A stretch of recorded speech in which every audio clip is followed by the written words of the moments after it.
انسان په دنیا کې اوسېږي، د دې دپاره دته هغه د کسب ضرورت دي، د دې دپاره دته د مال ضرورت دي، د رزق ضرورت دي. اوس حلال کسب دارنګې بهترین کسب د ده دپاره کم یو دی.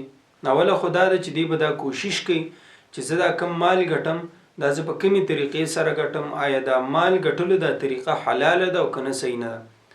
که حلال خو بیا صحیح ده او که نه حرام نو بیا د ده دپاره د دې استعمال د دې خوراک د دغې کار کول هم حرام دي، ناجایز دي، نه به یې کوي.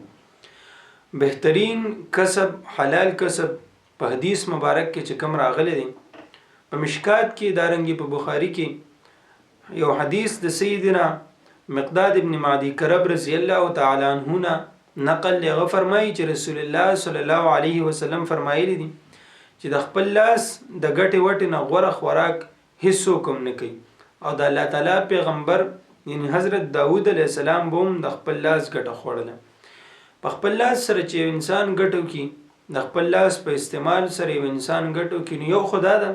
چې په دې کې د دې شک نی، لکه د داود علیه السلام حدیث کې مثال ورکړی دی. نو داود علیه السلام به زغرې جوړولې، هغه د قرآن او حدیث نه هغه معلومیږي چې داود علیه السلام کوم کسب کوم. نو یو خدا ده چې په دغه طریقې سره دې کسب کوي، نو په دې کې د حرام کار هغه نه راځي، دی په دې کې ایمانداری کوي، په خپل لاس سره کوي،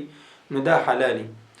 دویمه دا ده چې دی په دې طریقې سره د خپل مال وګټي، نو چې کله دی استعمالي نو دی په ښځې کې استعمالي، دی په ښې طریقې سره استعمالي،